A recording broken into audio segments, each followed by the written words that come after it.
ایک رات وہ بھی ہے جو ہزار مہینوں سے افضل. یہ ظاہر بات ہے قرآن مجید کی صورت مکمل انا انزلناہ فی لیلۃ القدر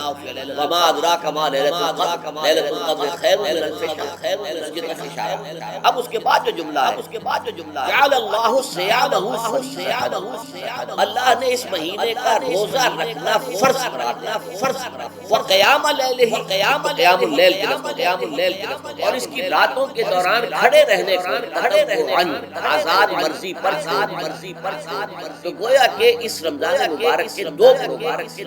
ایک پروگرام دن سے متعلق ہے وہ ہے روزہ، اور ایک قیام رات سے متعلق ہے وہ ہے قیام اللیل. دن کا پروگرام فرض، رات کا پروگرام فرض نہیں، لیکن ایک طرح کی تشریح اور ترغیب، اس کے لیے جو ہے تحریص یہ موجود ہے. ورنہ تو یہ ہے کہ ہر رات جو ہے کہ ہر رات آپ پڑھے، رات کو کھڑے رہے، وہ اللہ تعالیٰ کو بہت پسندیدہ ہے. تہجد حضور کے لیے تو فرض کے درجے میں نہیں ہے، لیکن عام مسلمانوں پر فرض نہیں. البتہ جو کوئی کر سکے ان کے لیے یقیناً بہت اعلیٰ مراتب ہے، بہت اعلیٰ درجات ہے. تو وہ تو کسی بھی شب، وہ تو کسی پورے سال آپ کریں، لیکن اس کے لیے خاص طور پر جو اہتمام کیا گیا. لہذا جعل کا جو فعل ہے اس کے مفعول میں جہاں یہ شامل ہے، نمبر ایک جعل اللہ صیامہ فریضہ، روزہ رکھنا فرض قرار، اور اس کی راتوں کو کھڑے رہنا ہماری مرضی سے فرض. بس اس تمہید کے بعد اب میں شروع کروں گا استقبال رمضان کے ضمن میں روزے کے حکمتیں کیا ہیں، اس کے احکام کیا ہیں. نمبر ایک شریعت محمدی میں روزے کی تدریجی فرض. یہ جو تمہیدی مضمون ہے ضمن میں وہ بہت ہے. پہلی بات یہ جان لیجیے کہ اہل عرب جو ہے قریش، اہل مکہ اور قریش کے تابع بقیہ تمام بنی اسماعیل اور ان کے تابع جو بھی عرب میں دوسرے قبیلوں کے لوگ تھے جو عربی تھے اور مشرک تھے، وہ سب ان کے اندر مراد تھے. تو فرمایا گیا ان لوگوں میں روزے کی عبادت معروف نہیں.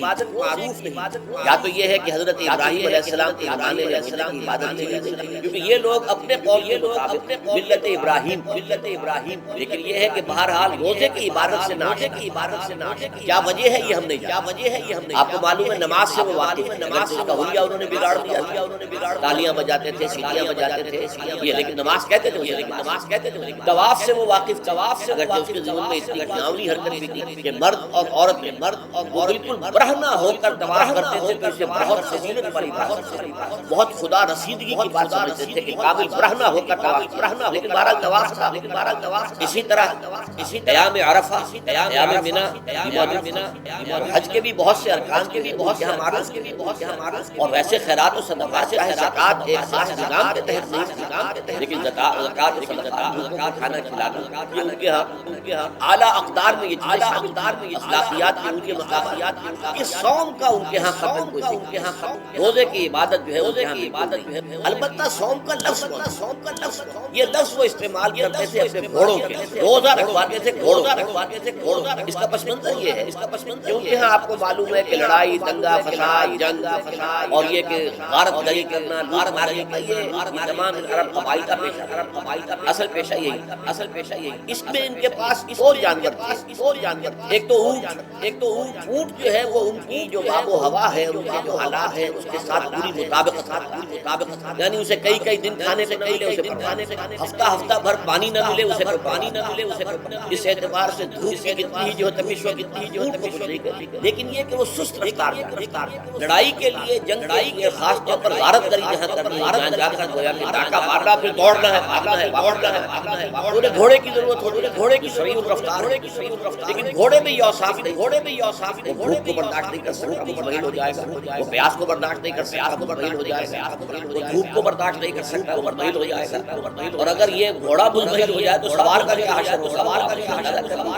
تو پھر ہلاکت سوار کی. اس لیے وہ اسے تیار کرتے تھے جنگ کی صعوبت کو برداشت کرنے کے. اس کا دانا پانی بند کرتا، اور اس کا منہ جو ہے وہ عرب بدو جو ہوتا تھا، عرب بدو اپنا چہرہ اور سر لپیٹ لیتا تھا کپڑے کے. جب وہ چلتی تھی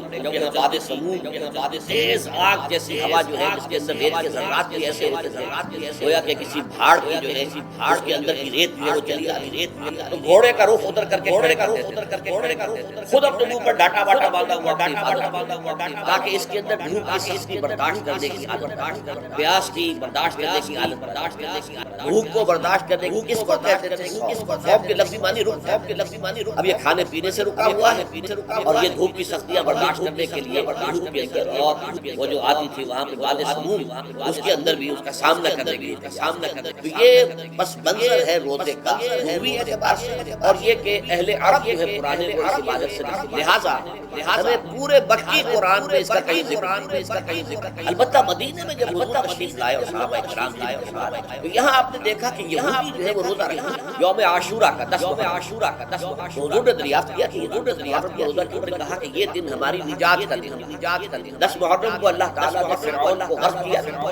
اور ہمیں نجات دی تھی، تو شکرانے کے طور پر ہم روزہ حضور نے فرمایا کہ موسیٰ کے تو پھر ہم تم سے زیادہ حقدار ہیں، موسیٰ کو مانتے ہیں علیہ الصلوۃ والسلام، عزت کرتے بھی روزہ رکھے، تو آپ نے صحابہ کو حکم دیا کہ عاشورہ کرو، پھر کچھ عرصے کے بعد اللہ تعالیٰ سے اور یہ حکم جو ہے اس رکوع کی پہلی آیت یا ایھا الذین آمنوا کتب علیکم الصیام کما کتب علی الذین من قبلکم لعلکم، لیکن جیسا کہ میں بعد میں بتاؤں یہ حکم صوم رمضان کا نہیں بلکہ یہ کہ اللہ کے حکم سے پہلے 3 دن کے روزے فرض کیے، ہر مہینے کی 13ویں 14ویں 15ویں تاریخ کو روزہ، اس میں بڑی حکمت ہے کیونکہ یہ عرب عادی نہیں تھے، تدریجاً کھو کر ظاہر بات ہے کہ 30 دن جو ہے بڑی حکمت ہے، اور ظاہر بات ہے کہ مئی کا مہینہ بھی آ جائے گا، اس مہینہ بھی آئے گا، جولائی بھی آئے گا، قیامت خیز مہینے آ جائیں گے، تو بڑی ہمت جواب دے جائے گی کہ پہلے روزہ ہر مہینے 3 روزے رکھنے کی مشق کرائی جائے گی تاکہ یہ عادی ہو، یہ 3 روزے اگر مئی میں بھی آ گئے جون میں بھی آ گئے تو بھی ٹھیک ہے، کوئی انسان 3 دن تک برداشت کر سکتا ہے، تو پہلے یہ کیا، لیکن اس کے ضمن میں یہ حکم دے دیا گیا، اس کو کہتے ہیں وجوب التخییر، یہ اختیار دے دیا گیا کہ یہ 3 روزے تم پر واجب کیے جا رہے ہیں، لیکن یہ کہ اگر تم یہ روزے نہ رکھو تو تم فدیہ دے سکتے ہو، ایک مسکین کو کھانا کھلانا، یہ ہے وجوب التخییر۔ دوسری رعایت یہ دی گئی کہ اگر کوئی شخص ان 3 تاریخوں میں بیمار ہو یا سفر پر ہو تو وہ تعداد دوسرے دنوں میں